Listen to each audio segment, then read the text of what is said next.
Salam sejahtera untuk kita semua. Yang saya hormati Ibu Hajah Sri Naikowati Ningsih.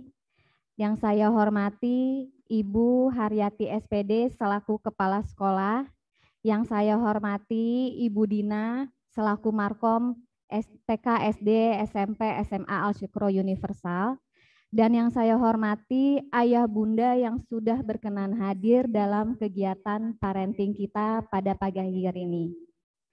Tidak ada kata-kata yang indah selain kita mengucap syukur atas limpahan rahmat yang Allah Subhanahu wa Ta'ala berikan kepada kita semua. Sehingga pada pagi hari ini kita bisa melangkahkan kaki untuk menghadiri acara parenting dengan keadaan sehat walafiat.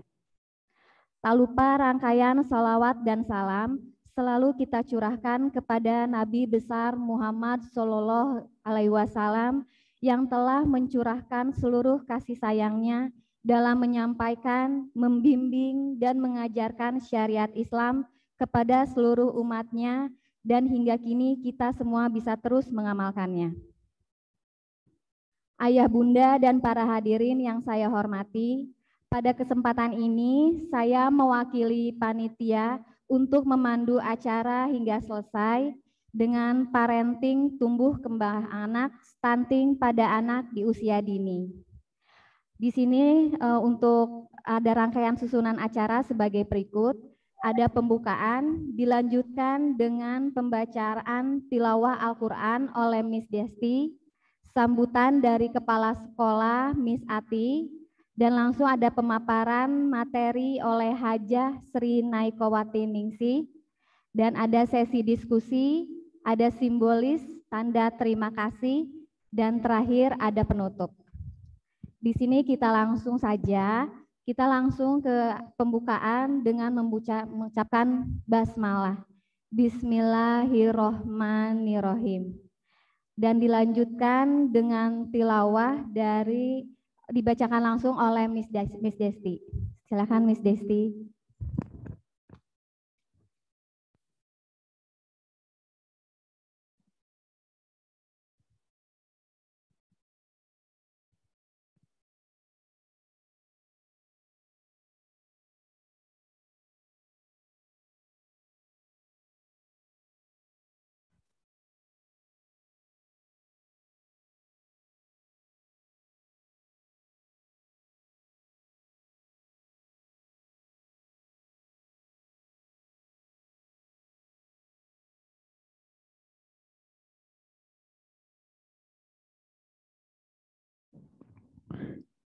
A'udzu billahi minasyaitonir rajim.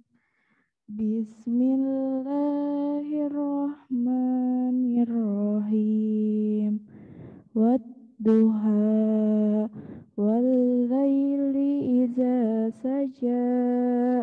Ma wadda'aka rabbuka wa ma qala. Walal akhiratu khairul laka minal ula. Wala sawfa yu'tika rabbuka fatardo. Alam yajidaka yatiman fa'awa. Wa wajadaka dolan fahada. Wa wajadaka a'ilan fa'agna. Fa'ammal yatima fala takhar. Wa ammas sa'ila fala tanhar. Wa amma binikmati rabbika fahaddis. Dengan nama Allah yang Maha Pengasih, Maha Penyayang. Demi waktu duha dan demi malam apabila telah sunyi, Tuhanmu tidak meninggalkan engkau dan tidak pula membencimu. Dan sungguh yang kemudian itu lebih baik bagimu daripada yang permulaan. Dan sungguh kelak Tuhanmu pasti memberikan karunia-Nya kepadamu sehingga engkau menjadi puas.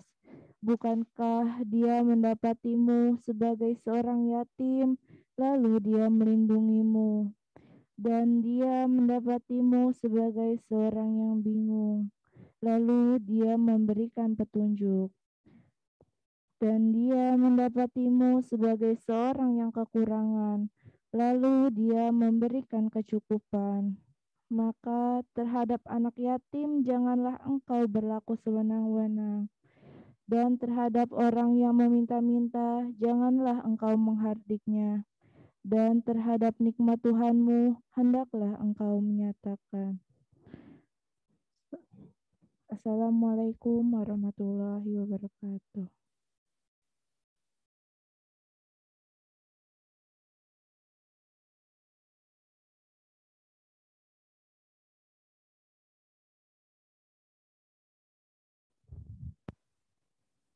Terima kasih untuk Miss Destri.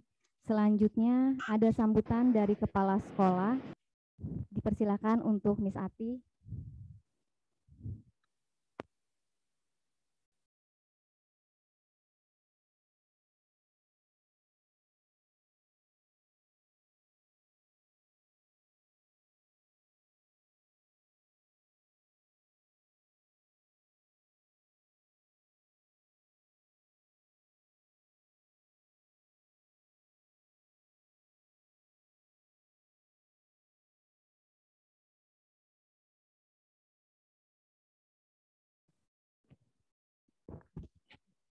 Assalamualaikum warahmatullahi wabarakatuh. Alhamdulillah rabbil alamin, wa bihi nasta'inu ala umuri dunya waddin, wassalatu wassalamu ala asrofil anbiya'i wal mursalin, wa ala alihi wa ashabihi ajma'in. Rabbi israhli sadri wa yassirli amri wahlul 'uqdatam min lisani yafqahu qawli, amma ba'd.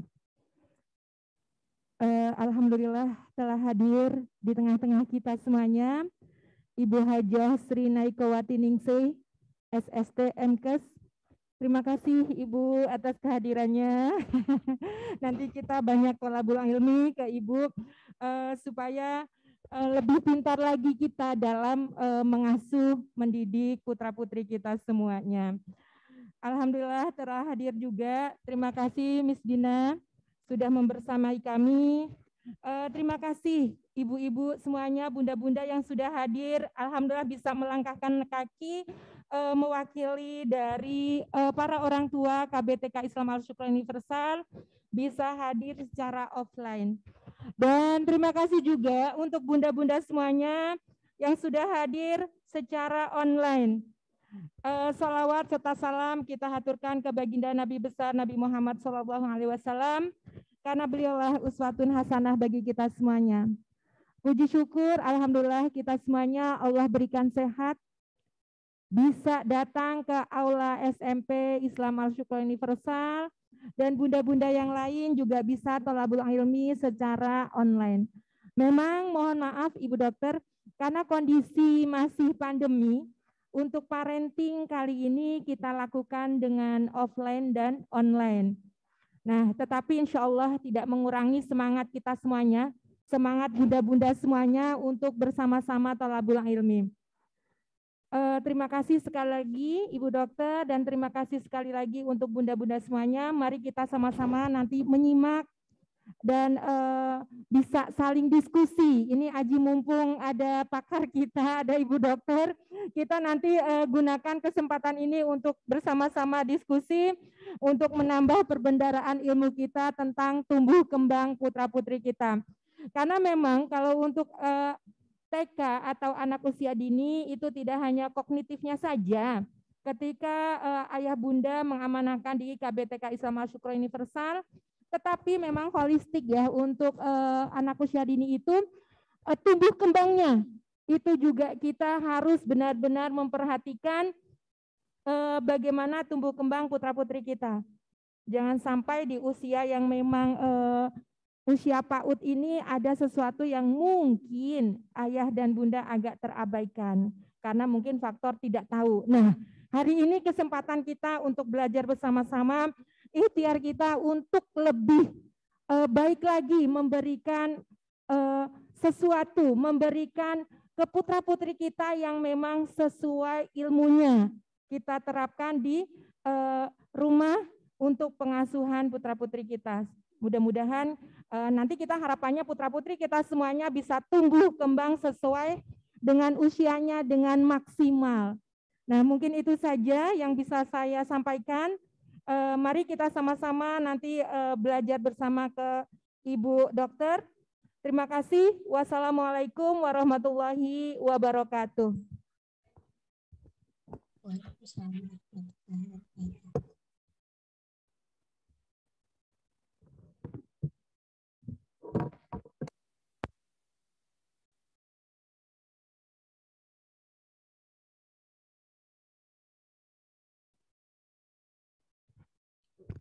Baik, untuk bunda-bunda, acara selanjutnya adalah acara yang kita tunggu-tunggu, yaitu parenting dengan tema tumbuh kembang anak stunting pada anak usia dini.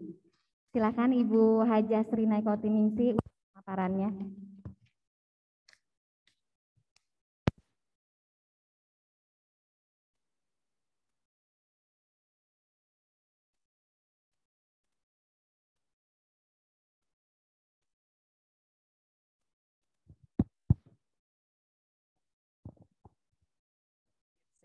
Nanti ditayangkan. Bismillahirrahmanirrahim. Assalamualaikum warahmatullahi wabarakatuh. Waalaikumsalam warahmatullahi wabarakatuh. Yang saya hormati Bu Haryati selaku Kepala TK Sukro beserta jajarannya. Yang saya hormati juga ibu-ibu yang hadir di sini secara offline maupun ibu-ibu wali murid, orang tua murid yang online dari rumah. Alhamdulillah, puji syukur kehadirat Allah Subhanahu wa Ta'ala. Saya terutama bersyukur dan berbahagia sekali bisa sampai di sini, bisa ikut bergabung dengan ibu-ibu di sini pada hari ini di acara seminar parenting ya. Salat dan salam tak lupa kita aturkan kepada junjungan kita Rasulullah Muhammad sallallahu alaihi wasallam. Ibu-ibu, hari ini tadi saya dikasih waktu 30 menit untuk paparan ya, dan sisanya mungkin nanti kita bisa diskusi. Jadi tadi sesuai permintaan saya membawakan tentang stunting ya ibu-ibu ya. Izinkan saya ke depan ya biar agak kelihatan.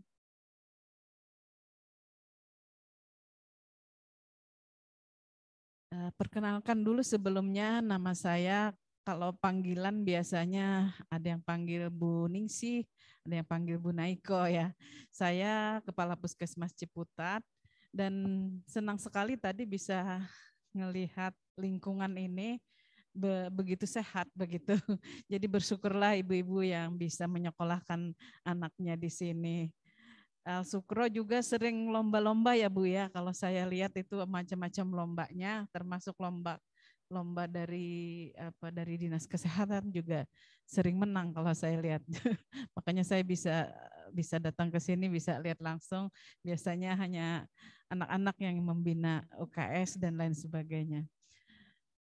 Balik lagi ke tema kita hari ini, yaitu pengelolaan stunting pada anak usia dini. Sebenarnya stunting ini merupakan hal yang kalau mau dibilang bangsa kita gitu ya. Kalau dibilang biasa, sepertinya biasa begitu. Ini bisa maju mundur enggak ya? Oh ya, oke.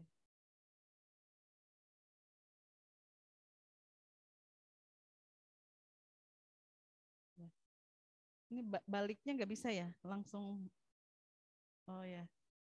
Ini naik tengah. Oke, tengah balik ya. Nah, ini contoh gambarnya ya. Jadi stunting itu apa sih sebenarnya ya?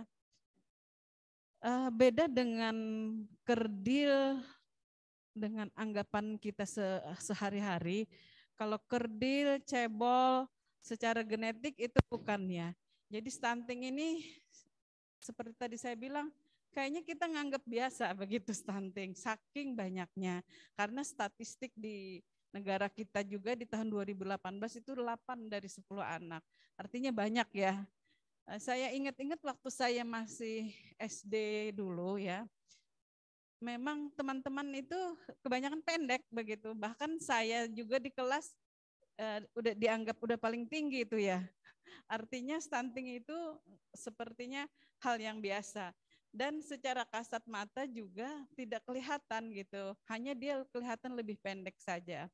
Lebih pendek, yang lain-lainnya normal semua. Nggak kelihatan bahwa anak itu dan kita menyebutnya juga bukan kelainan ya, hanya kurang dari sisi tumbuh kembangnya saja. Nah ini dia definisinya, kondisi gagal tumbuh. Jadi kita bilangnya gagal tumbuh ya ibu-ibu ya. Gagal tumbuh bukan berarti kelainan genetik, bukan kelainan genetik ya. Jadi gagal tumbuh pada anak di bawah 2 tahun yang disebabkan kekurangan gizi pada waktu yang lama atau kronis. Kronisnya segimana sih gitu ya. Mendengar bahasa kronis ini kok aduh berarti lama sekali dong gitu. Kita lihat lagi. Nah, ini jadi hampir tidak kelihatan nih. Yang di sebelah sini ini 4 tahun ya ibu-ibu semua. Yang ini 2 tahun. Jadi tinggi sama, dan secara fisik kalau dia sendirian nggak kelihatan, nggak nampak ada kelainan, enggak. Karena memang bukan kelainan ya, hanya gagal tumbuh saja. Next.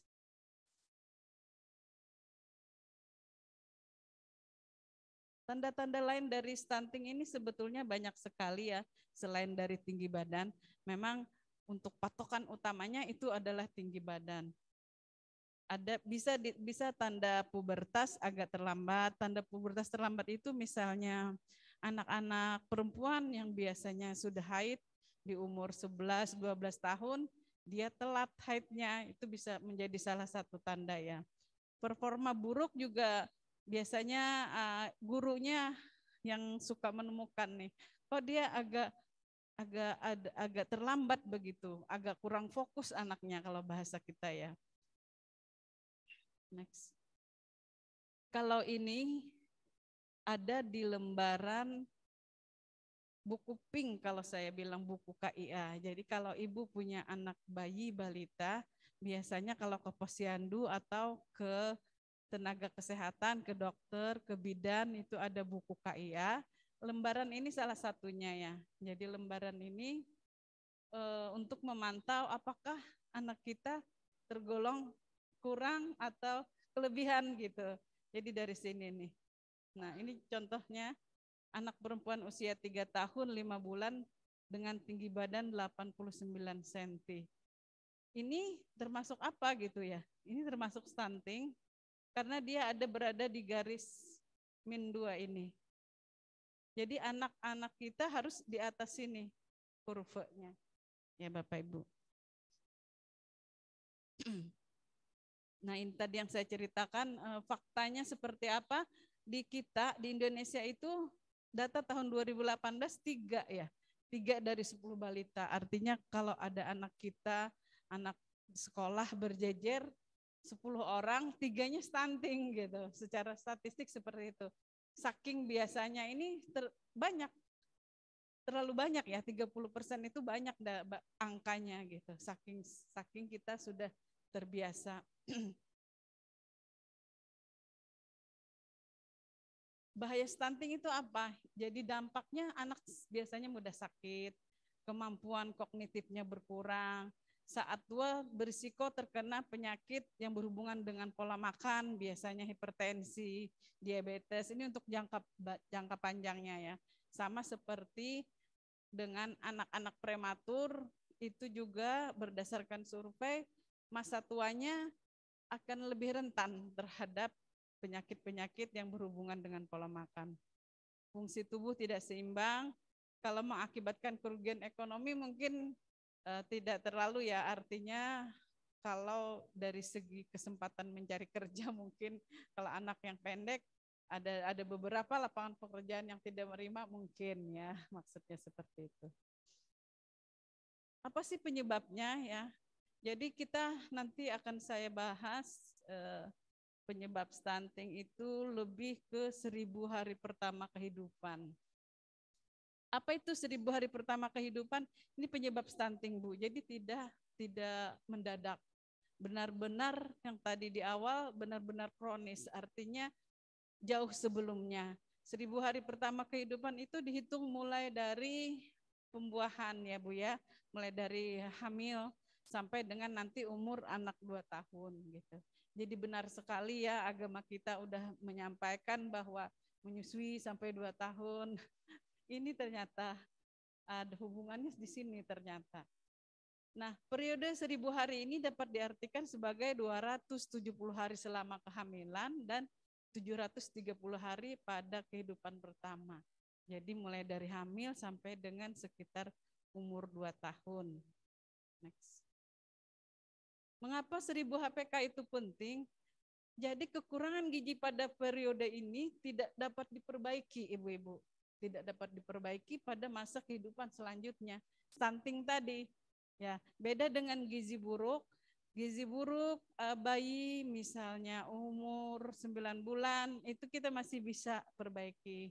Asal dia tidak stunting ya, hanya gizi buruk di usia itu. Misalnya pas umur dia 9 bulan, orang tuanya keterbatasan ekonomi misalnya atau perhatiannya kurang, terus anaknya jadi gizi buruk, tapi masih bisa selama tidak terjadi di kehamilan ibunya sehat misalnya, cuman karena pas 9 bulan aja kekurangan asupan, setelah itu masih bisa dikoreksi. Tapi kalau kekurangannya di 1000 HPK ini agak susah. Apa yang terjadi jika anak kurang gizi? Anak menjadi tidak cerdas dikarenakan pertumbuhan otak yang terhambat. Mungkin Bapak Ibu semua udah sering googling juga ya mengenai pertumbuhan otak ya Bu ya, memang terbatas sekali dan di usia-usia ada usia-usia emas gitu, periode emasnya di mana paling cepat itu memang sampai dengan umur 2 tahun. Setelah itu memang butuh rangsangan ya, butuh rangsangan dari lingkungan. Ibu-ibu guru TK itu lebih hafal soal ini. Anak akan sulit mengikuti pelajaran di sekolah, berpotensi menjadi pendek karena pertumbuhan dan perkembangan kemampuan menjadi terhambat. Anak menjadi mudah sakit. Bagaimana di 1000 hari pertama kehidupan itu? Ya tentu di kehamilan ibu-ibu. Jadi penting sekali menjaga gizi di saat kehamilan. Karena pertumbuhan otak ini terjadi mulai dari pembuahannya ibu-ibu semua. Ini dia yang dimaksud dengan jendela kritis perkembangan janin. Ini gambar sampai dengan usia 38 minggu ya ibu-ibu semua. Jadi di saat 8 minggu itu yang berkembang adalah plasenta, jantung, pankreas, dan yang perintil-perintil Bu. Jadi organ-organ yang kecil begitu. Di usia kehamilan 9 sampai 38 minggu itu perkembangan pentingnya berlanjut. Jadi misalnya paru-paru, otot, ginjal, liver, dan segalanya itu dilanjutkan setelah 8 minggu. Jadi di 8 minggu pertama itu pembentukannya cikal bakal organ Bu. Makanya kalau kita sedang hamil itu rata-rata di usia kehamilan 3-8 minggu ini yang kurang ngeh ya Bu ya, nggak tahu kalau sedang hamil. Tahu-tahu setelah periksa udah 12 minggu, udah 3 bulan begitu. Makanya kita selalu menganjurkan untuk periksa seawal mungkin. Seawal mungkin itu begitu mulai haid terlambat, sudah ada suplemen atau makanan minuman yang harus diperhatikan ya Bu ya. Kenapa? Karena yaitu tadi perkembangan organ-organ justru di 0 sampai 8 minggu.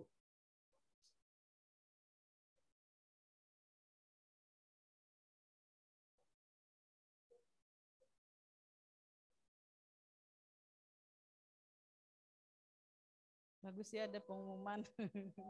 Kalau kita biasanya pengumumannya setelah 2 jam duduk peregangan. Ya, kita lanjutkan kembali. Nah, di kehamilan minggu pertama 3 sampai 8 minggu ini biasanya ibu pada mabok ya Bu ya. Sebetulnya orang hamil itu secara fisik tidak sakit.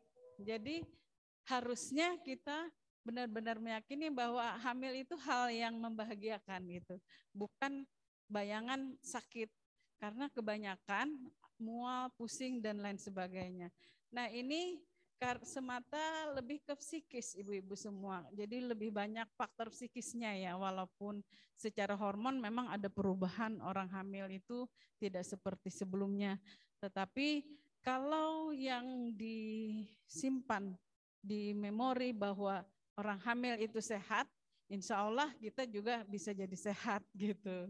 Karena kebanyakan waktu kita kecil, kita melihat entah orang tua, entah tetangga, entah keluarga yang sedang hamil itu loyo, sehingga tersimpan ya di memori, oh orang hamil itu seperti itu. Nah ketika kita menjalaninya, kita hamil juga, itu yang terekam gitu, dan itu secara alam bawah sadar itu yang kita kerjakan ya Bu. Jadi di kesempatan ini saya pengen menghimbau ibu-ibu bahwa kalau kita hamil, itu kita harus merasa sehat. Kita sehat begitu ya. Jadi kita orang hamil itu bukan sakit. Insya Allah nggak mabok, insya Allah nggak mual, nggak pusing ya Ibu. Semangat. Mungkin ada ibu-ibu di sini yang niat untuk menambah lagi gitu.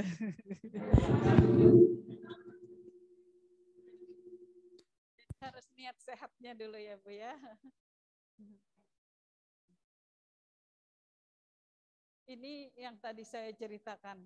Ibu prahamil kurus. Nah, ini sih bisa dibaca ya, bisa dibaca, di googling juga bisa. Saya mau cerita saja pengalaman.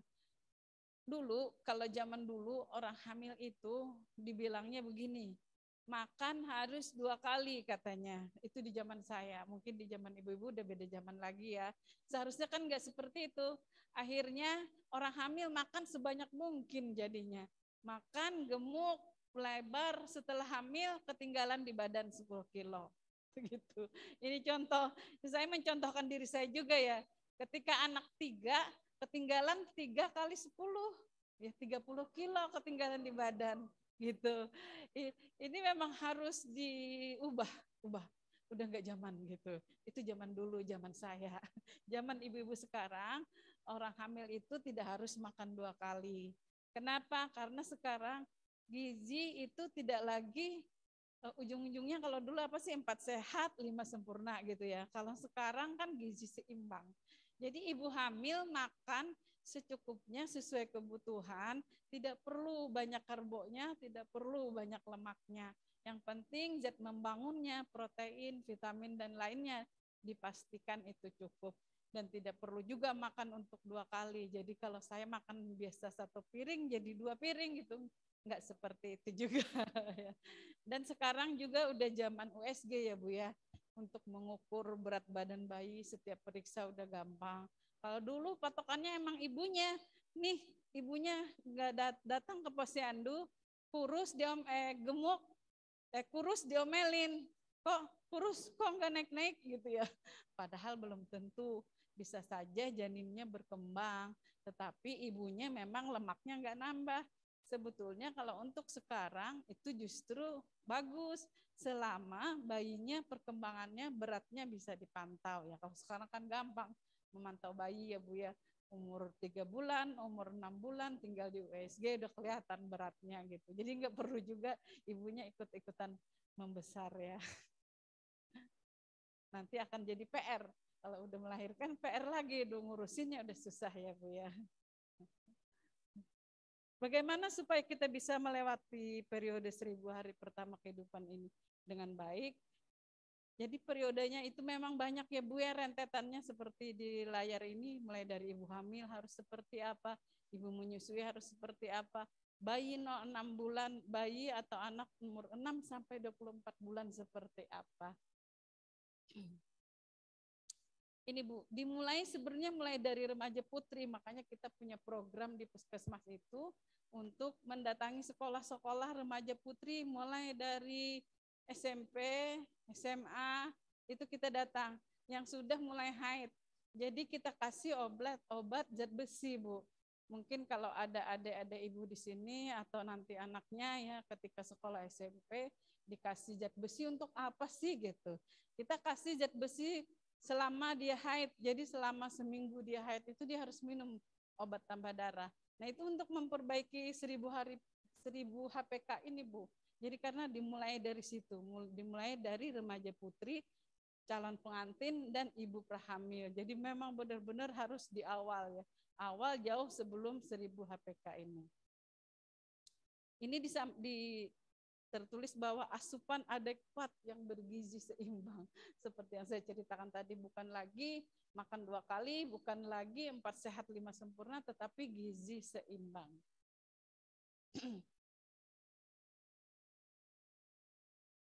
Bagaimana cara menanggulangi stuntingnya? Seperti ini Bu, di 1000 HPK memang poinnya di sini, di 1000 HPK ini. Di 2 tahun sampai dengan SD dan pubertas itu bahasanya cuma ada potensi perbaikan. Artinya sudah susah, memperbaikinya sudah susah setelah usia 2 tahun ini ya Bu ya. Ini langkah-langkahnya Bu, mulai dari ibu hamil sampai dengan menyusui ya Bu. Memang agama kita juga menganjurkan untuk menyusui sampai dengan 2 tahun ya Bu. Dan ini perlu perjuangan Bu. Perlu perjuangan mulai dari ibu-ibu melahirkan. Nah seandainya nanti ibu hamil lagi, seandainya ya saya doakan amin. Nanti ibu boleh meminta ke penolong persalinannya untuk dilakukan IMD Bu, inisiasi menyusu dini. Jadi sedini mungkin ibu sudah berkesempatan memberi ASI, walaupun ASInya belum keluar, nggak usah khawatir. Tidak semua orang, tidak semua ibu yang begitu bayi lahir ASI sudah keluar ya. Perlu rangsangan, perlu isapan bayi untuk ibunya bisa lancar ASInya ya Bu ya. Jadi perjuangan pertama tuh Bu, masih sakit, proses lahir kita sudah harus IMD Bu, IMD. Nah IMD ini juga bagus nanti ketika ibu untuk menyusui selanjutnya biar lancar Bu. Jadi bayinya sejak lahir sudah terbiasa. Nah perjuangan ibu-ibu yang bekerja juga nih luar biasa. Bagaimana cara bisa memberi ASI walaupun bekerja ya Bu. Alhamdulillah kalau saya lihat ibu-ibu sekarang itu lebih kreatif. Tidak malu bawa-bawa termos, bawa alat untuk menyusui. Untuk saya pikir itu luar biasa ya, udah kemajuan banget, kemajuan sekali. Dan di tempat-tempat kerja juga ada sudah selalu tertulis tempat menyusui ya, selalu ada tempat buat ibu bisa memompa ASInya. Nah perjuangan memompa ASI ini Bu, luar biasa. Jadi ibu-ibu harus memompa itu kalau bisa per jam, paling lambat 2 jam gitu. Jadi harus dikeluarkan ASI setiap jam, walaupun tidak bisa menyusui harus dipompa. Kalau kita tidak pompa tiap jam, maka produksi ASInya akan jauh berkurang. Akhirnya frustasi deh pas pompa kok nggak keluar-keluar gitu. Padahal karena sudah keseringan tidak diminum ya Bu, tidak disusukan. Ini perjuangan berat dan saya rasa karena ada Bapak atau calon Bapak ini di sini berdua harus ikut juga. Bapak muda harus ikut memperjuangkan ya bagaimana ASI bisa diberikan sampai dengan usia 2 tahun. Dan jangan khawatir Bu, insya Allah itu tercukupi. Nah banyak kasus di klinik bersalin saya, karena saya masih nolong lahir Bu sampai sekarang, masih buka klinik bersalin juga. Banyak kasus ibu-ibu itu sangat khawatir dengan begitu lahir, anaknya menangis tapi ASInya tidak keluar, akhirnya tidak sabar dikasih susu formula ya Bu ya. Padahal ini nih awal kegagalan menyusui dari situ ya Bu. Kegagalan secara psikis bayinya jadi terbiasa meminum susu botol yang begitu gampangnya dia dapatkan gitu. Dia sedotnya kan gampang kalau botol ya, glok cepat kenyang gitu. Dibanding kalau dia mengisap sendiri butuh perjuangan. Nah itu otot-otot bayi, otot-otot menelan, otot-otot mulutnya kan dia harus senam ya Bu ketika dia berusaha untuk meminum ASI. Jadi dua-duanya sebenarnya, untuk bayinya ada, untuk ibunya apalagi gitu. Kalau tidak disusui, produksi ASInya akan jauh berkurang. Jangan khawatir, ASINya tidak ada. Begitu lahir biasanya hanya kolostrum yang keluar, enggak masalah. Memang itu tahapan-tahapannya ibu-ibu semua. Jadi tetap harus diisapkan ya, bukan dibuang ya. Jadi sekental apapun, warnanya agak keruh misalnya, tetap harus diminumkan ke bayinya. Karena memang itu tahapan-tahapan pengeluaran ASI. Jadi memang sebetulnya Allah itu mengasih udah cukup. Ketika ASINya 2 hari kemudian baru keluar, 3 hari kemudian baru keluar, tubuh bayi itu enggak akan kekurangan. Jadi benar-benar sudah ada takarannya gitu. Bayi A, dia cukup dengan ASINya sehari kemudian baru lancar. Bayi B, dia cukup dengan 3 hari kemudian seperti itu. Jadi enggak usah khawatir. Kalaupun ASINya belum keluar, terus coba disusukan saja ya Bu.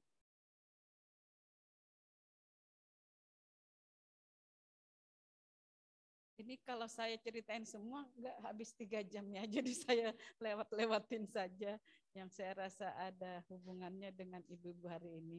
Apapun saya doain ibu-ibu semua di sini dan yang di rumah bisa mendampingi anak-anak sampai dengan anak-anak mandiri ya Bu ya. Amin. Ini yang tadi saya ceritakan tentang obat tambah darah ya Bu ya, jadi yang penting-penting saja. Biasanya ibu hamil juga mulai bosan Bu ketika minum obat tambah darah. Datang ke bidan, datang ke dokter, obatnya itu aja. Ini lagi, sampai dengan mau lahir ya. Itu obat tambah darah dan memang harus diminum Bu. Harus diminum dan jangan bosan ya. Kalau bosan dengan merek A, boleh ganti merek B dan lain sebagainya. Karena dia manfaatnya banyak sekali. Nah, ini ibu menyusui juga penting sekali mendapatkan asupan gizi ya Bu ya, supaya anaknya tidak stunting. Ini tadi yang sekilas yang saya ceritakan. Karena kita sudah punya perwalnya Bu untuk pemberian ASI eksklusif ini, jadi Ibu boleh meminta ke penolong persalinan untuk dilakukan IMD ya Bu ya, inisiasi menyusui dini. Ini bisa di googling juga ya Bu ya, memang intinya sih tidak ada duanya. ASI tidak ada duanya, tidak bisa tergantikan dengan susu formula yang semahal apapun ya Bu ya. Kan bayi anak kita, bukan anak sapi ya Bu ya. Kalau Ibu kasih susu formula itu dari sapi ya Bu.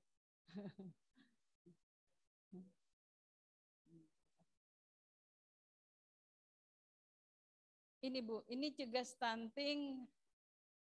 Ada tiga item penting ini di sini. Isi piring, nanti saya ceritakan tentang isi piring, tentang ASI tadi sudah sekilas ya Bu ya, dan tentang bebas cacing juga. Ini program Kementerian Kesehatan Bu, tiga-tiganya. Jadi kita memberikan obat cacing juga nih Bu ke sekolah-sekolah, ke SD Al-Sukra udah nyampe ya. Jadi jangan disepelekan, boleh kalau misalnya tidak percaya dengan obat itu, boleh tanya ke kita ada hotline-nya dan lain sebagainya ya.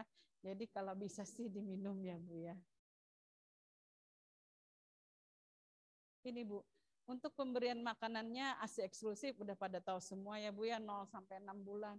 Ini benar-benar perjuangan karena bagaimana Ibu menahan untuk tidak mengasih makanan yang lain-lain selain ASI gitu selama 6 bulan.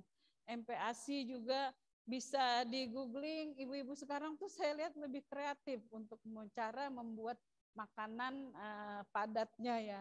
Kalau di Posyandu zaman saya dulu itu kacang hijau lagi Bu. Setiap bulan kacang hijau. Kalau sekarang saya lihat udah kreatif, udah puding, udah berbagai macam tuh. Puding ada campur buah dan lain sebagainya, sudah luar biasa lah, sampai daun katuk aja udah bisa dibikin puding kalau saya lihat. Jadi alhamdulillah ya kemajuan perkembangan zaman.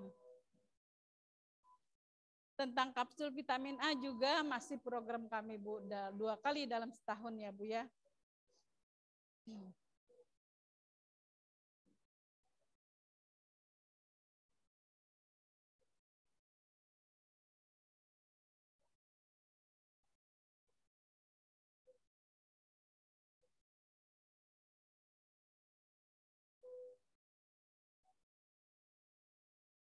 Ya, kita lanjut lagi. tadi saya sekilas cerita tentang 4 sehat 5 sempurna. Itu zaman dulu ya Bu. Sekarang ini Bu, namanya gizi seimbang. Jadi gizi seimbang, bagaimana mulai dari bawah sampai dengan atas pucuknya itu semua sesuai begitu ya Bu ya. Jadi tidak ada lagi penyempurna, kalau dulu penyempurna susu. 4 sehat, 5 sempurnanya susu gitu. Seolah-olah kalau kita makan tanpa susu tidak sempurna lagi ya Bu. Jadi sekilas tentang susu ya Bu, kalau ini Ibu bisa baca lah ya. Sekilas tentang susu. Banyak sekali sekarang kita sudah iklan ya Bu. Iklan susu itu luar biasa ramai, luar biasa banyak. Padahal susu yang beredar di kita itu lebih banyak sudah diproses dengan berbagai macam proses ya Bu. Jadi bukan lagi susu murni dalam arti yang sebenarnya. Bahkan kalsiumnya pun bukan kalsium dalam arti kalsium yang di dalam susu gitu. Kalsiumnya ditambahkan lagi. Kenapa? Karena kalsium dari susu itu sendiri udah menguap entah kemana oleh proses pembuatan susunya ya Bu ya. Beda dengan susu murni. Susu murni yang kalau di kita udah susah Bu ya dapatnya, kecuali mungkin di mana ya, di yang dekat peternakan sapi begitu bisa kita dapat susu murni setiap hari. Contoh misalnya susu lansia, udah macam-macam tuh iklannya. Itu sebetulnya difortifikasi saja Bu, dimasukkan di situ kalsium ya Bu. Jadi bukan kalsium susu itu sendiri dengan tanda kutip. Kita sebenarnya kan berharap minum susu karena kalsiumnya, ya enggak ya Bu ya? Tapi sekarang kita susu putihnya saja akhirnya gitu. Kenapa? Karena kalsium yang didapatkan di susu itu sendiri hasil fortifikasi, hasil dari dimasukin kalsium di situ ya Bu. Nah, jadi mengapa kita tidak lagi, kementerian tidak lagi menaruh 4 sehat 5 sempurnanya susu gitu. Jadi kalsium sekarang bisa didapatkan tidak harus dari susu juga gitu. Lebih baik dari makanan dan minuman langsung ya Bu ya. Termasuk susu formula, susu bayi, balita, itu pengolahannya juga dengan luar biasa ya Bu ya. Dan yang kita lihat iklannya yang banyak banget dengan berbagai macam merek. Intinya sebenarnya sama saja. Lansia dikurangin lemaknya biar nggak gemuk katanya ya, ditambahin kalsiumnya susu lansia. Susu balita ditambahin vitaminnya, vitamin dari luar gitu. Jadi sebenarnya nggak ada beda juga dengan minum kita suplemen, minum aja suplemen terpisah dari susu gitu loh ya Bu ya. Jadi susu juga iklannya banyak sekali untuk balita, dari yang murah sampai yang mahal. Semua ditambahkan ya Bu ya. Jadi bukan kandungan dari susu itu yang sebenarnya. Kali kok bingung kenapa sih kementerian kok nggak bikin lagi penyempurnanya susu gitu ya Bu.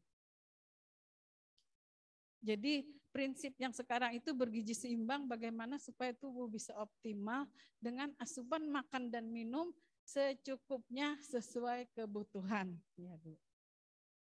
Ini praktek yang sekarang kita lakukan terhadap anak-anak kita ini adalah tentang isi piringku. Jadi Kementerian Kesehatan menggambarkannya sebagai isi piringku. Di mana di sini satu piring ada 4 ya Bu ya, 4 bagian gitu. Makanan pokok, bisa karbohidrat nih maksudnya ya Bu ya, makanan pokok tidak harus nasi, bisa jagung, bisa umbi-umbian dan lain sebagainya. Itu menempatnya di porsi terbesar dan sama porsinya dengan sayuran ya Bu. Nih, jadi sama besarnya dengan sayuran. Ini berlaku untuk kita semua Bu, untuk mulai dari umur 1 tahun sampai dengan dewasa. Sayuran porsinya harus sama ternyata dengan makanan pokok. Jadi kalau kita membagi piring kita harus disiapkan sayurnya juga banyak ya Bu ya.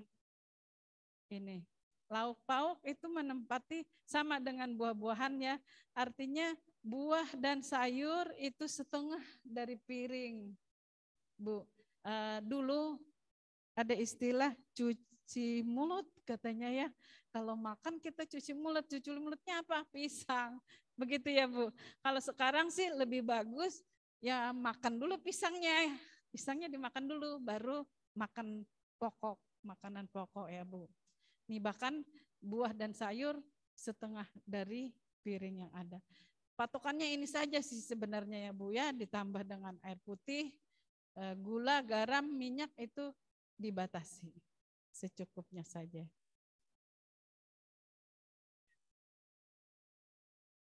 Ini sih bisa dilihat ya Bu, bisa di googling lah. Karena ibu-ibu sekarang pasti kemana-mana bawa handphone. Jadi mau apa tinggal lihat ya Bu ya. Ini saja sih intinya buat Ibu PAUD dan TK itu bagaimana bisa menyusun menu untuk anak-anak kita ya Bu. Kalau di sekolah-sekolah biasanya anak PAUD dan TK ada juga sekolahnya mempraktekkan dulu sebelum pandemi ya, mempraktekkan makan bersama ya Bu ya. Ada yang seminggu sekali gitu, ada seminggu 2 kali. Dan lebih bagus lagi kalau misalnya makanannya bisa dikelola bareng-bareng supaya tadi susunan dalam piringku bisa lebih terjamin gitu.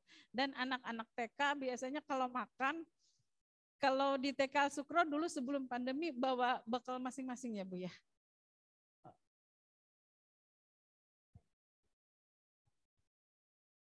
Iya.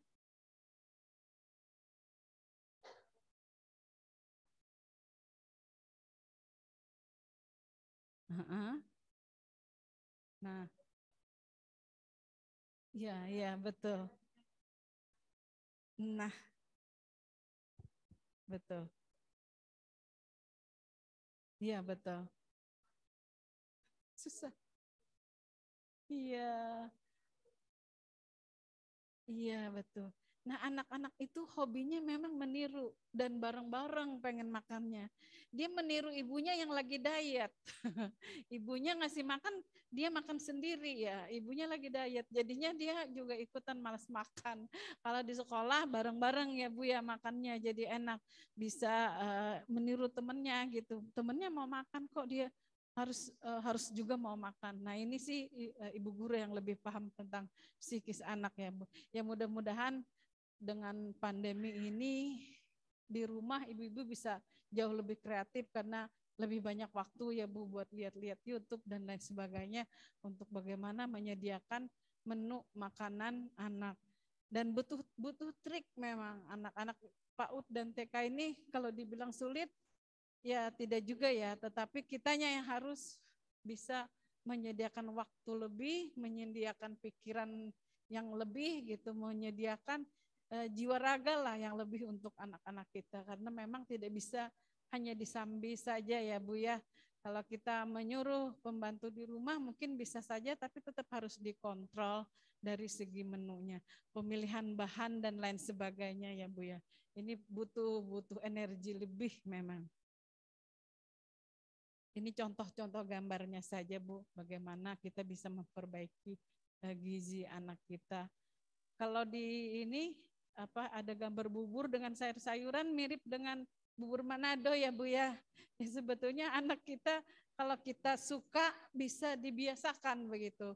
Dalam seminggu 2-3 kali misalnya bubur Manado ada labu parangnya tuh Bu. Labu yang warna orange ya, itu lebih gampang dicerna dan ini gampang banget bikinnya. Makanya kalau ke Posyandu saya bilang kenapa nggak bikin bubur Manado, jangan bubur kacang hijau melulu gitu. Bubur kacang hijau aja warnanya. Kalau ini bisa bervariasi warna-warni dan saya rasa ini bisa dikembangkan oleh ibu-ibu semua di sini ya. Selingannya juga udah macam-macam tuh sekarang yang tadi saya cerita.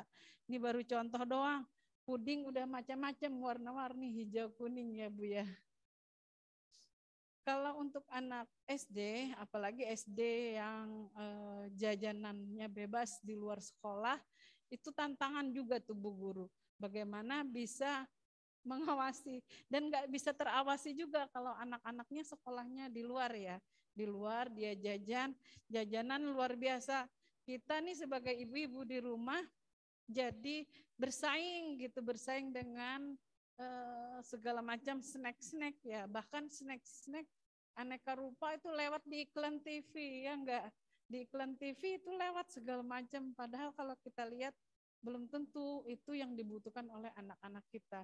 Karena snack yang lewat itu memang isinya kebanyakan gula lemak begitu. Hampir tidak ada iklan yang anak-anak makan sayur ya Bu, susah sekali dicari. Iklan di TV lewat, anak-anak pada nggak ada sayur gitu. Harusnya sih ada ya Bu, iklan dari perkebunan mungkin ya. Ini contoh-contoh selingannya. Makan malam dan lain sebagainya. Ibu-ibu semua, kita di Puskesmas Ciputat itu ada membuka konsultasi gizi juga. Ada konsultasi gizi dengan ahli gizi. Jadi memang di Ciputat, Kelurahan Ciputat ini memang agak sedikit rawan ya Bu. Masih ada yang gizi buruk juga. Belum masuk ke stunting nih, baru gizi buruk juga masih banyak. Jadi kita masih mengurusi gizi buruk. Kelurahan Ciputat dan Cipayung ini masih bekerja keras gitu. Ditambah dengan stunting ini justru lebih banyak lagi ya Bu ya, hanya kita tidak ngeh. Saking sudah terbiasanya Bu Guru melihat anak-anak yang stunting. Ini intervensi yang kita bisa lakukan, saya cerita tentang program di Puskesmas saja ya Bu ya, mulai dari ibu hamil sampai dengan lansia begitu. Jadi pada ibu hamil itu kita ada konseling juga di Puskesmas itu, konseling menyusui, dan kita ada kelas ibu hamil. Jadi ada kelas ibu hamil, di RW-RW juga kita jalan untuk bagaimana mencegah stunting tadi Bu. Lansia juga kita ada programnya, termasuk program kalau kita bilang apa ya, penyakit tidak menular. Jadi program penyakit tidak menular di lansia, ada konseling-konseling yang bekerja sama dengan BPJS juga Bu. Untuk ke sekolah, kita pasti datang ke sekolah-sekolah, ke PAUD dan TK, supaya bayi dan balitanya kita bisa memberikan, mengarahkan begitu bagaimana cara pemberian MPASI dan lain sebagainya. Nah, mungkin kalau dari Puskesmas memang hanya bisa apa ya, mengarahkan dan menyampaikan program-program, tapi semuanya kembali ke ibu-ibu di rumah. Bagaimana kita bisa mengawasi asupan makanan dan minuman ibu-ibu, anak-anak kita semua ya Bu ya. Kalau dari program keluarga berencana, zaman dulu, zaman presiden yang lalu-lalu itu memang ada istilah dua saja cukup gitu. Dua cukup, jadi gambar dua cukup itu tenar banget ya Bu ya. Kalau sekarang dua lebih baik. Jadi memang sudah longgar ya Bu, programnya sudah longgar. Wah, anak berapapun jumlahnya, pemerintah tidak lagi membatasi dalam artian ketat begitu. Yang penting bisa kita tetap mendampingi, mengantarkan anak-anak kita sampai dengan mandiri sesuai kebutuhan di usia mereka ya Bu ya. Mungkin itu saja ya Bu dari saya. Seandainya ada yang mau ditanya, kita boleh diskusi, karena tadi saya memang hanya memaparkan garis-garis besarnya saja. Billahi taufik wal hidayah. Wassalamualaikum warahmatullahi wabarakatuh. Assalamualaikum warahmatullahi wabarakatuh. Terima kasih banyak pada Ibu Hajah Srinai Kowati Ningsih. Selanjutnya ada sesi diskusi. Mungkin pada ibu-ibu yang hadir di sini ada yang mau bertanya atau ada yang mau nambah lagi anaknya Bu. Gak apa-apa ya Bu Hajah ya, nambah anak itu bagus. Ada yang mau bertanya?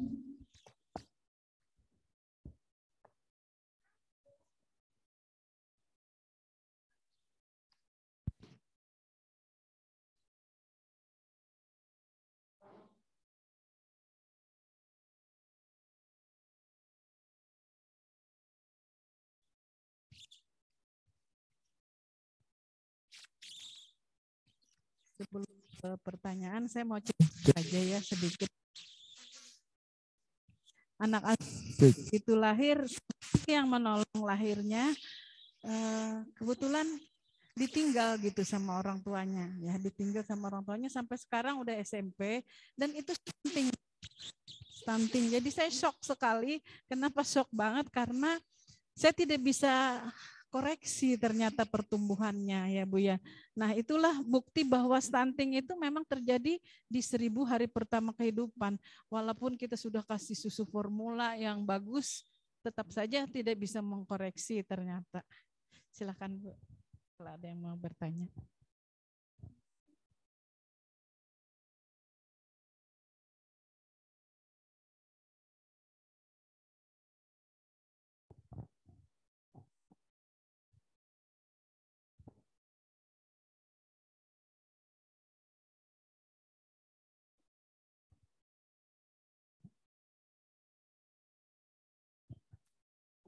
Assalamualaikum warahmatullahi wabarakatuh.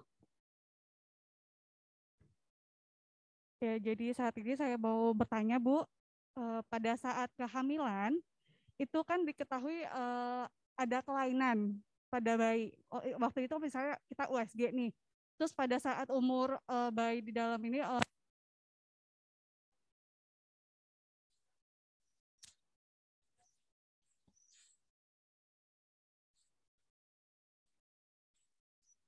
sejak kita kehamilan atau itu pengaruh gen dari orang tuanya. Ya, terima kasih Bu. Assalamualaikum warahmatullahi wabarakatuh. Ya jawab ya, biar nanti bisa ada yang bertanya lagi. Makasih Bu pertanyaannya. Mak ya? Atau saya jawab aja langsung.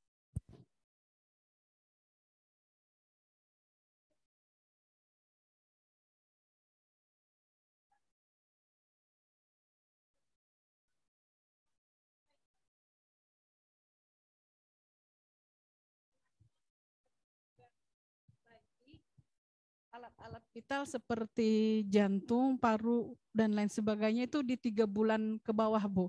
3 bulan ke bawah usia kehamilan.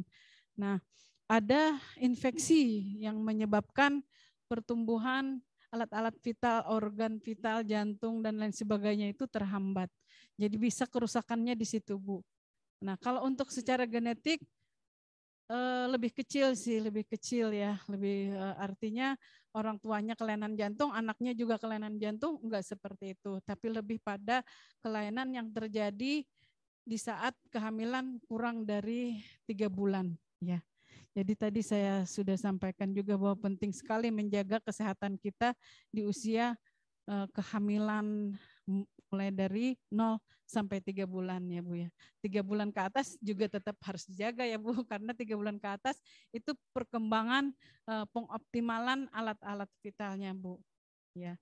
Jadi bukan tidak selalu anak kita kelainan jantung bawaan akan stunting, enggak juga gitu. Enggak ada, beda Bu, beda. Kalau stunting dia gagal tumbuh gitu, gagal tumbuh, jantung normal, paru-paru normal, semua normal, tapi dia tidak tambah tinggi. Di saat setelah 2 tahun kita ukur sampai dengan 5 tahun, karena setelah anak 5 tahun kan dia harus punya tinggi badan 1 meter paling enggak ya, 98 cm ya setelah 5 tahun. Nah itu gagal tumbuh biasanya setelah 5 tahun kita baru ngeh, baru 2 tahun kurang kelihatan apakah anak ini stunting gitu. Setelah 5 tahun kita lihat perbandingan dengan teman-temannya, kok dia lebih pendek dari teman-temannya. Baru ngeh itu Bu biasanya ya Bu ya. Jadi enggak Bu, kalau anak ibu ada kelainan jantung bawaan itu bukan stunting ya Bu. Tapi kelainannya terjadi memang sama dengan stunting di saat kritis di 1000 HPK itu. Ya, itu ya Bu ya. Makasih. Silakan kalau ada yang bertanya lagi. Selanjutnya ada yang mau bertanya lagi?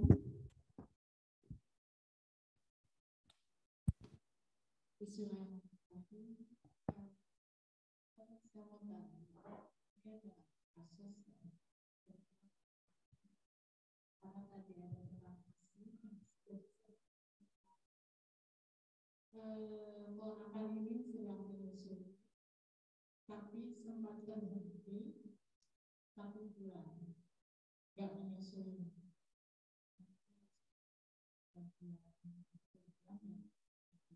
Apakah Nah, sekarang ada keinginan untuk biasanya kita kalau ada menyusui nanti artinya sudah bersih. Orang seperti kami takut, apakah masih ketika sudah berhenti sekitar sebulan minggu ya, apakah masih bisa untuk menyusui kembali?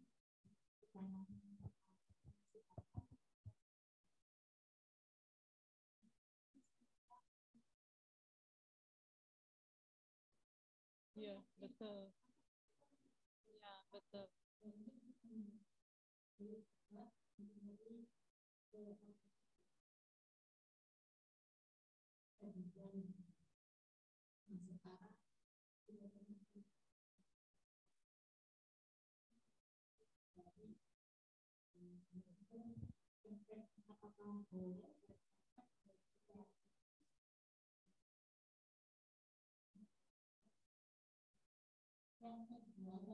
dari samping pendek, apakah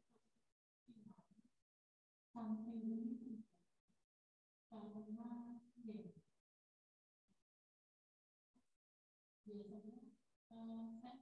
ada yang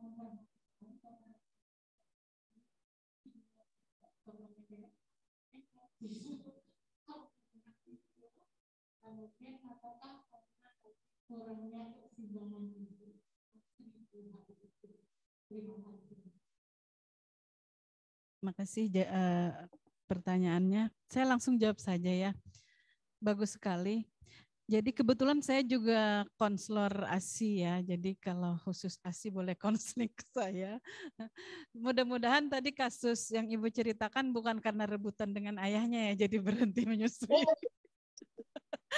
Karena ada ayah dan calon ayah di sini ya. Jadi ibu-ibu semua bisa sekali, bagus sekali kalau dia mau menyusui kembali dan itu akan bisa. Bagaimana caranya? Dirangsang kembali Bu untuk disusui bayinya. Nah sekarang ini kalau bayinya tidak mau mengisap bagaimana gitu ya. Sekarang ini ada alat juga ya, pompa yang elektrik itu, yang listrik, itu juga bisa dipakai. Memompanya atau merangsang menyusui kembali itu harus sesering mungkin. Dan ada pijat juga untuk merangsang oksitosin, jadi hormon yang mengeluarkan ASI itu ya Bu ya, prolaktin dan oksitosin itu bisa kita rangsang. Bisa dipijit Bu di bagian belakang dan lebih mempan lagi kalau yang pijitnya ini suaminya gitu.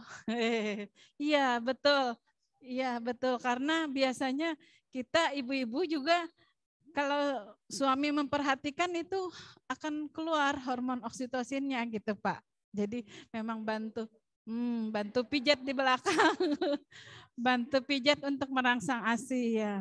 Bahkan Bu, saking hormon oksitosin ini bisa kita manipulasi, saking kita bisa bikin gitu. Ada kasus ibu yang mengadopsi anak bisa menyusui loh Bu, bisa keluar ASI-nya. Padahal dia tidak melewati proses hamil ya Bu. Bisa dirangsang Bu. Ada pelajarannya itu, ada caranya seperti apa merangsangnya dan poinnya sih menyusui sesering mungkin. Mudah-mudahan ini bayinya karena masih 3 bulan masih mau mengisap ya Bu ya. Semakin dia sering mengisap nanti ASI-nya keluar lagi. Nah hubungannya dengan obat si ibu tadi yang sudah diminum, insya Allah obat diminum dalam 2 kali 24 jam sih sudah hilang efeknya ya Bu ya. Efek ke ASI-nya sih insya Allah udah enggak, apalagi ini udah 1 bulan ya berhenti menyusuinya.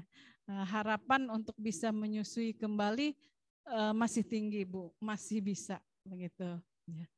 Pertanyaan kedua tadi gen ya, apakah orang pendek itu genetik ya Bu ya? Bu zaman dulu penjajahan Jepang, orang Jepang pendek-pendek ya Bu ya. Sekarang orang Jepang tinggi-tinggi ya enggak? Kalau kita lihat di TV-TV ya Bu ya. Artinya apa? Artinya genetik itu tidak berpengaruh banyak Bu. Pendek yang menurun secara genetik itu yang kelainan Bu. Yang kelainan cebol kalau kita bilang ya. ada memang genetik cebol yang maaf yang semua memang kelihatan gitu, kelihatan banget pendeknya. Cebol bahasanya apa ya, bahasa awamnya ya cebol ya Bu ya, yang ya. Nah itu diturunkan Bu. Tetapi kalau tinggi badan secara umum itu tidak diturunkan, memang benar-benar pengaruh 1000 HPK. Saya punya suami pendek Bu, anak saya tinggi gitu, contoh saya aja gitu ya Bu. Jadi insya Allah sih kalau kita perbaiki di 1000 HPK, anak kita bisa lebih tinggi dari kita Bu. Jadi tinggi badan kalau ibunya pendek, tidak otomatis diturunkan anaknya juga harus pendek, kecuali kelainan genetik ya Bu. Ya, makasih. Ada lagi Bu atau cukup puas? Ada lagi?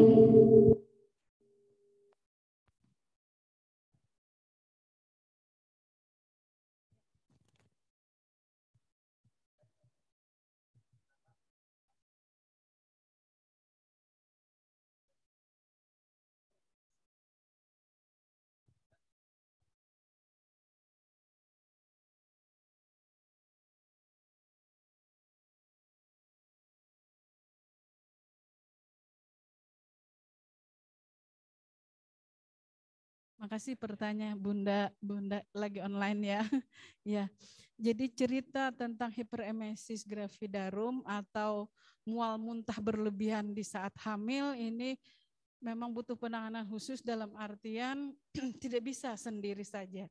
Kenapa tidak bisa sendiri? Karena ini adalah kejadian yang sudah tertanam di alam bawah sadar Bu.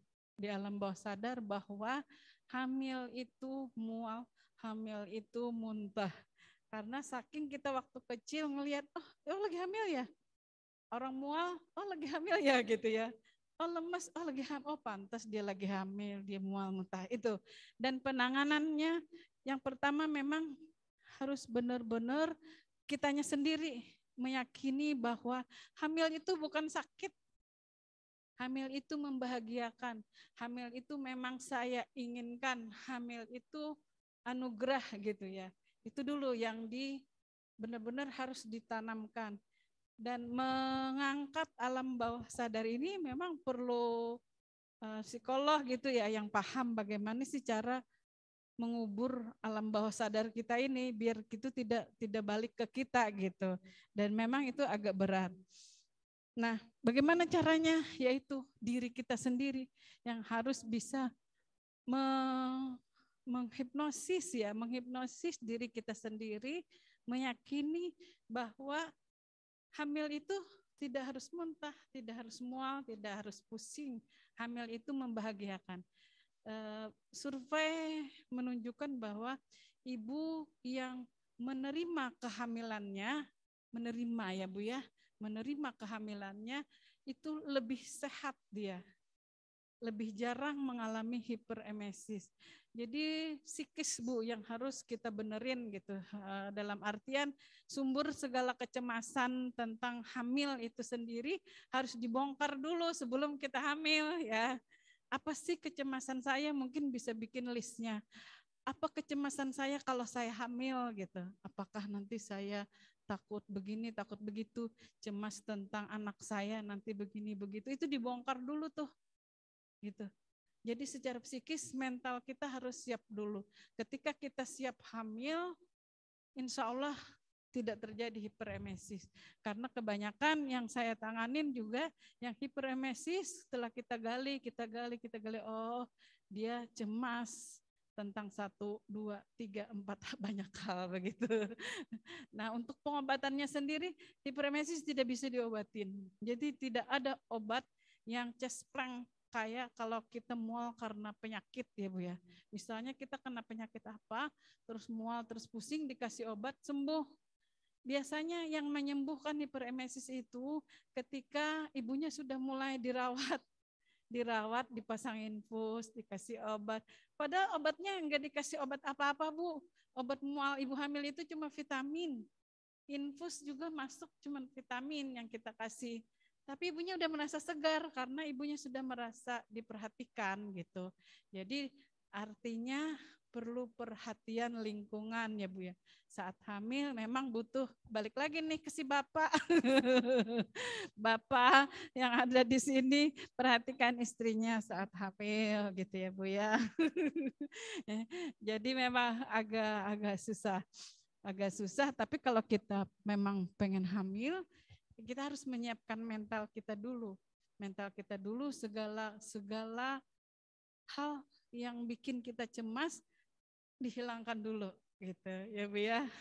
Mungkin itu, tapi kalau hiperemesisnya sudah sangat berat, ya mau nggak mau tetap harus datang ke klinik, tetap harus datang ke tenaga kesehatan untuk dipasang infus. Jadi dipasang infusnya itu sendiri itu hanya untuk mengganti yang keluar kan muntah ya, muntah terus dipasang infus buat mengganti gitu, mengganti cairan biar ibunya seger lagi.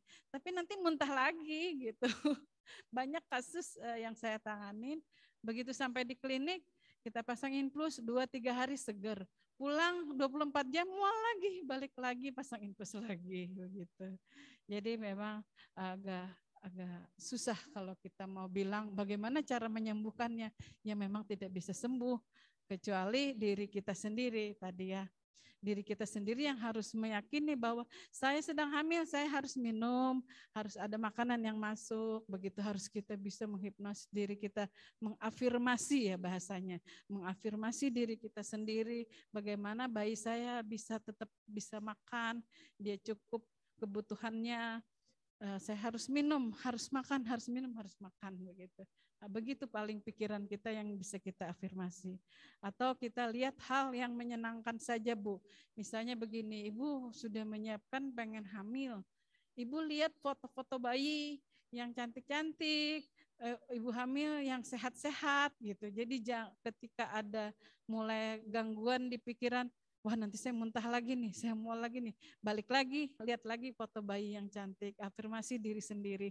Saya sehat, saya bisa memberi kecukupan makan minum buat bayi saya. Saya dibutuhkan oleh bayi saya, begitu Bu. Ketika kita, biasanya ya, ketika kita merasa kita dibutuhkan oleh calon janin kita akan kuat Bu. Gitu. Nah kalau bukan kita nih yang menguatkan diri kita sendiri, kalau bukan kita yang minum, siapa yang ngasih minum? Ya enggak? Karena bayinya nempel sama kita. Kalau bukan kita yang ngasih makan, siapa dong? Jadi begitu, harus dibangkitkan terus rasa kita ini dibutuhkan, ya Bu ya. Karena proses hamil itu awal ya Bu, awal dari bagaimana kita menjadi ibu yang sebenarnya. Nanti akan banyak lagi tuh, mulai dari anak kita lahir harus mendampingi dia sampai dengan dia tumbuh menjadi anak, tumbuh menjadi remaja, sampai dia dewasa, enggak selesai Bu. Tetap aja kita proses menjadi seorang ibu itu akan terus muter gitu. Jadi benar-benar harus diri kita sendiri yang menyiapkan dan diri kita sendiri yang merasa itu sebagai sebuah anugerah. Kalau kita merasa itu sebagai sebuah anugerah, pasti kita akan menjalaninya dengan senang hati ya. Intinya apa? Bergembira di saat hamil. Itu gembira menerima kehamilan, insya Allah hiperemesisnya bisa berkurang ya Bu ya. Itu saja, terima kasih. Intinya harus bahagia ya Bu Dokter ya. Baik, untuk masih ada pertanyaan lagi?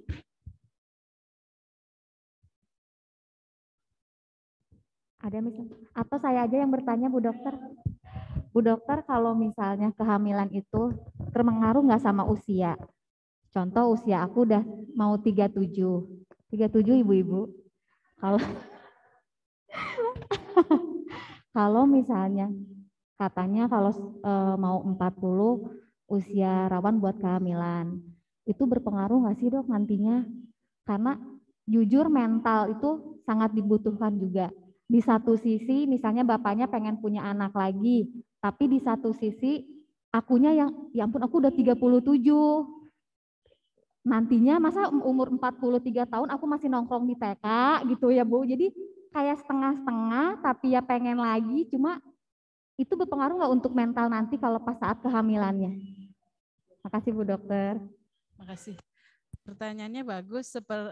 Contohnya ke saya juga ini baliknya. Saya pernah melahirkan yang umur 40-an, Bu. Jadi saya punya anak yang sekarang udah 10 tahun, itu di saat 40 tahun lebih gitu.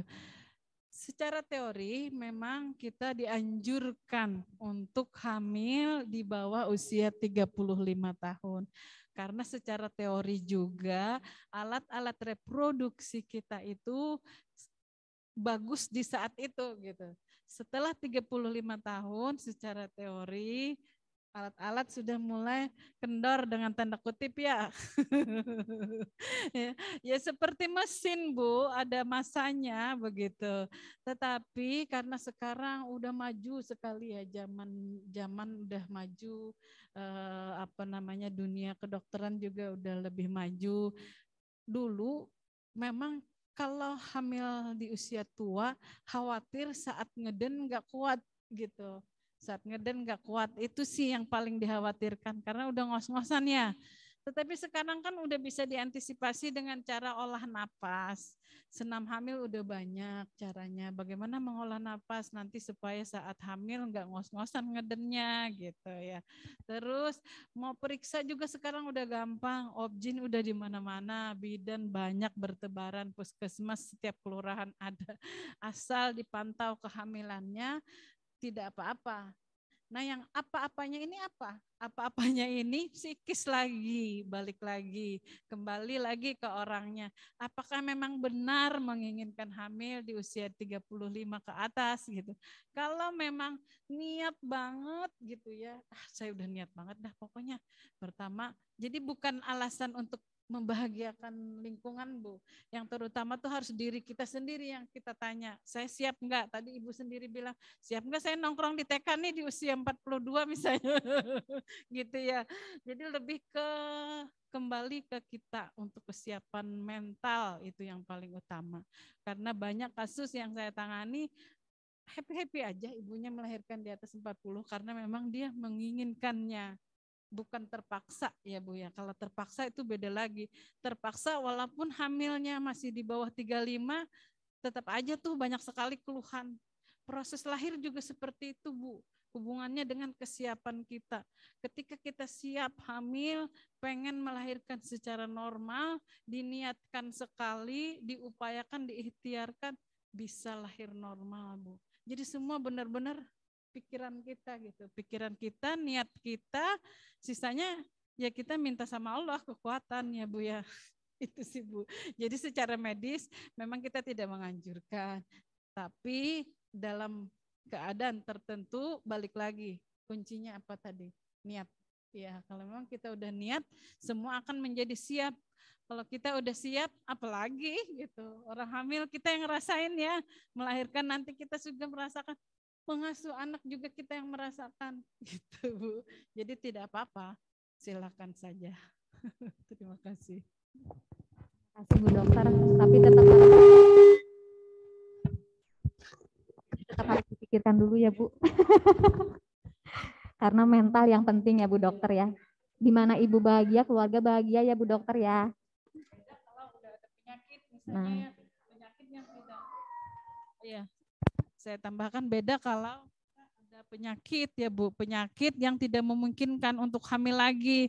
Nah itu namanya kalau bahasa keseharian kita konyol ya Bu ya. Misalnya secara medis tidak mungkin lagi Ibu untuk hamil. Karena Ibu misalnya hipertensi, setiap Ibu hamil nanti Ibu eklamsi, preeklamsi, kejang gitu ya. Atau misalnya yang lahir kemarin Ibu perdarahan, masih ngotot lagi pengen hamil. Nah itu konyol. Tapi dalam batas fisik kita masih sehat, kita masih kuat, memang niat tidak apa-apa, dilanjutkan saja. Terima kasih banyak Bu Dokter. Masih ada pertanyaan lagi?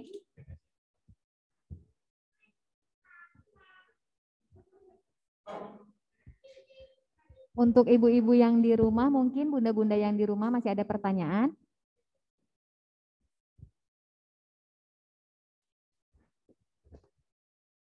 Kalau tidak ada, di sini kita langsung ke acara selanjutnya ya Miss Hati ya.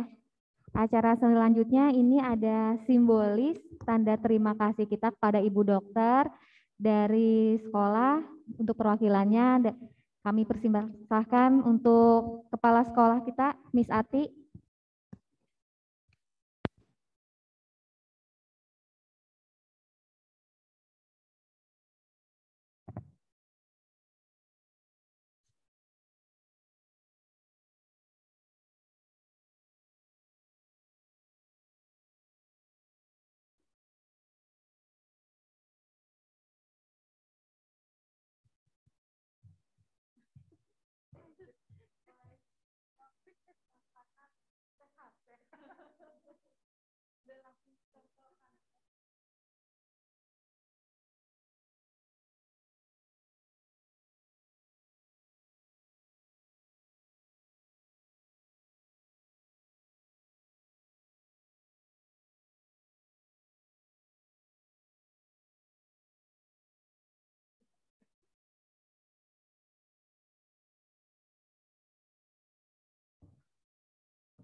Terima kasih banyak, Miss Ati. Di sini untuk Bapak, Ibu, dan hadirin sekalian, alhamdulillah acaranya telah selesai. Banyak sekali ilmu-ilmu yang kita dapat ya Bu Dokter ya. Ilmu-ilmu yang mungkin kita nggak tahu selama ini, jadi tahu, bermanfaat, bisa kita praktekkan di rumah, atau kita share ilmu ke banyak orang lagi. Semoga ilmunya bermanfaat. Demikian tadi pemaparan yang insya Allah sudah cukup jelas. Di ujung acara yang indah ini, saya selaku MC pada hari ini saya mohon maaf yang sebesar-besarnya atas kesalahan ucap atau tingkah laku yang kurang berkenan. Saya pribadi dan panitia mohon maaf yang sebesar-besarnya. Di sini saya menutup acaranya. Kita ucapkan alhamdulillahirabbil alamin.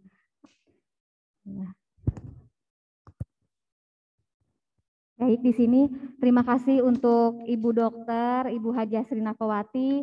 Terima kasih banyak untuk Miss Ati, Miss Dina, dan para hadirin semua, ayah bunda yang offline maupun yang online. Semoga kita ketemu lagi di acara-acara yang lain. Wassalamualaikum warahmatullahi wabarakatuh.